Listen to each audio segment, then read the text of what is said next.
నేను నిన్న గాంధీ భవన్లో మాట్లాడేటప్పుడు మరి కేటీఆర్ గారు క్యారెక్టర్ గురించి మరి వారి గతంలో వారు చేసినటువంటి కార్యక్రమాల గురించి మహిళల మీద వారికి ఉన్నటువంటి మరి చులకన భావం గురించి మాట్లాడుతూ మరి ఆయన నన్ను రొచ్చగొట్టే విధంగా మాట్లాడినప్పుడు నేను భావోద్వేగానికి లోనై మరి కొన్ని ఆయన మీద నేను విమర్శలు చేయాల్సిన అవసరం వచ్చింది.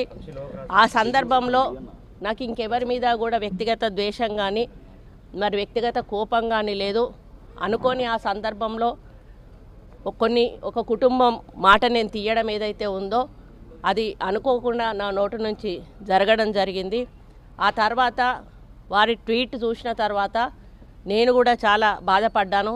ఎందుకంటే ఏ విషయంలో నేనైతే బాధపడతా ఉన్నానో ఆ విషయంలో నేను ఇంకొకరిని నొప్పించాను అని తెలిసి రాత్రి వెంటనే మరి దాన్ని వెనక్కి తీసుకుంటూ నేను ట్వీట్ చేయడం జరిగింది.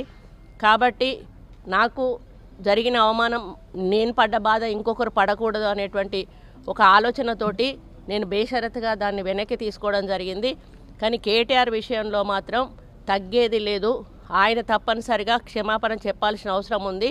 ఆయనే చేసేదంతా చేసి ఈరోజు నన్ను క్షమాపణ చెప్పాలి అని డిమాండ్ చేయడం ఏదైతే ఉందో మరి దొంగ అని తనే దొంగ అని అరిచినట్టుగా ఉంది. ఆ విషయంలో మాత్రం ఎట్టి పరిస్థితుల్లో కూడా వెనక్కి తగ్గేది లేదు.